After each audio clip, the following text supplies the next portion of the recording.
시작부터 여야 기싸움이 벌어졌던 이진숙 방통위원장 후보자 인사청문회 이틀 내내 아주 신경전이 치열하게 도배가 됐고 오늘 또 한답니다. 그래서 연 사흘 이어지는 그런 이제 그 인사청문회인데요.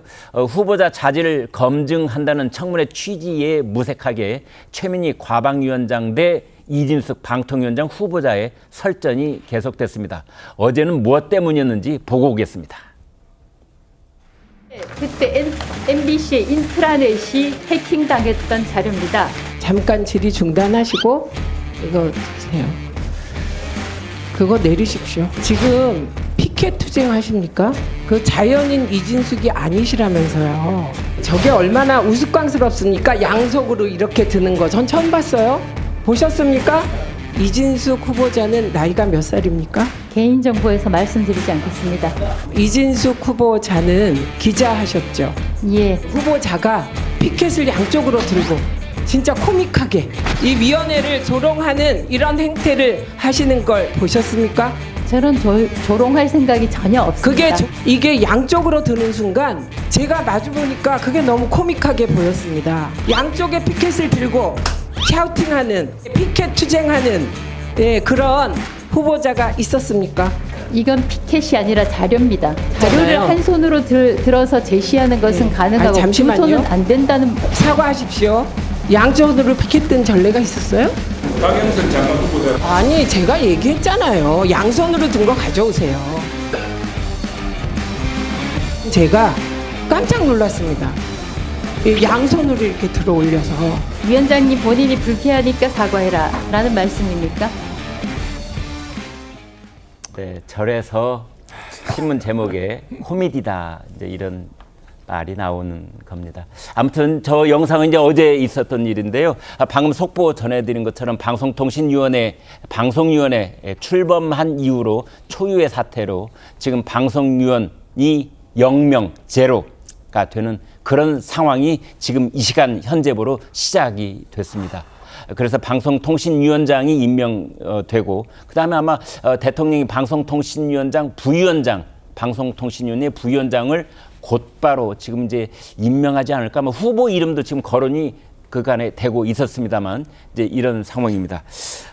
최민희 위원장이 본 적이 없다 뭐 이런 얘기를 하고 그러는데 양손에 든 것 또 뭐 나이가 몇 살이냐 김 대변인에게 정말 청문회에서 저런 광경 보리라고는 좀 상상도 못했어요. 지금 최민희 위원장이 나이가 좀 더 많으셨던 건가요? 한 살 많다는 거로 돼 있더라고요. 저게 진짜로 꼰대 정당이 이제 돼가는 것 같습니다. 민주당에서 민주를 잃기 시작하고 이제 꼰대 정당. 나이 물어보면 꼰대라 그러거든요. 지금. 근데 저기서 너 나이 몇 살이야라고 물어본 거는 이제 민주당이 진짜로 나이를 몰라서 물어보는 건 아니겠죠? 알겠죠. 네. 네이버만 쳐 나오는데요. 네. 근데 이제 저거는 이제 진짜로 좀 인사청문회의 수준 격을 굉장히 떨어뜨린다라고 보여지고요. 네. 그리고 인사청문회 제도가 정말로 민주당처럼 이렇게 일방적으로 진행할 거라 그러면 과연 이게 필요한 제도인가까지 의심이 듭니다. 네.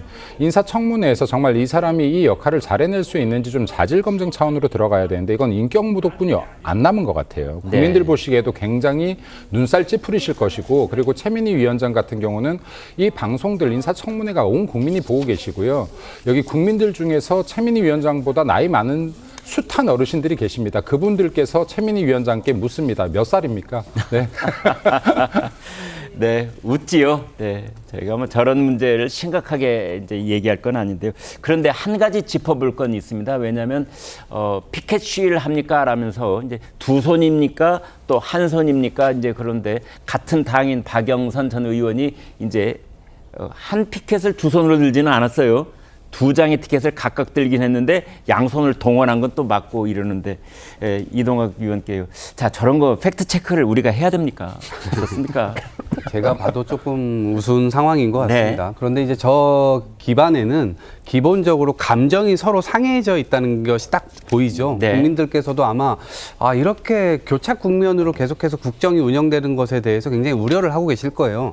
그리고 어쨌든 새로운 대통령을 뽑을 때는 이왕이면 좀 새롭게 좀 잘해줘라. 이런 인식을 가지고 투표를 했을 텐데 방통위가 지금 계속해서 일방적으로 2인으로 가고 있거든요. 그러니까 5인 합의제 기구임에도 불구하고 이것을 2인으로 일방적으로 계속 독주를 하고 있는 그런 상황이에요. 그리고 그러다 보니까 지금 윤석열 정부 들어와서 문정부 때 세계 언론 자유지수라고 하는 게 지금 43위에서 62위까지 떨어졌거든요. 이거는 공히 그냥 통계적으로 보수 정부가 들어오면 언론 장악이나 뭐 아니면 편성 관여하고 그다음에 인사 관여하고 이래가면서 사실상 상대적으로 훨씬 더 그런 그립감을 방송에는 세게 가져가고 있는 것이 결국에 이런 영향을 미쳐서 이렇게 되는 것 아닌가라는 전 생각인데 뭐 상대적으로는 더 강하다는 표현을 했습니다만 어찌 됐건 간에 이거는 감정적으로 계속 저렇게 대립할 문제는 아니고요. 차제에 이건 근본적으로 여든 야든 누가 되든 자꾸 자기의 실권을 활용해가지고 뭔가를 장악하려고 하는 그런 흐름들이 계속 있단 말입니다. 그러니까 그 여지를 좀 없앨 수 있는 방안에 대한 고민이 좀 근본적으로 필요하지 않나. 안 그러면 계속해서 이런 장면은 국민들께서 피로하게 보실 것 같다. 이런 말씀 드립니다. 네, 우리나라 방송통신위원법을 보면은요, 방송통신위원회는 위원이 5명이고 그중에서 대통령이 2명을 지명을 하고요.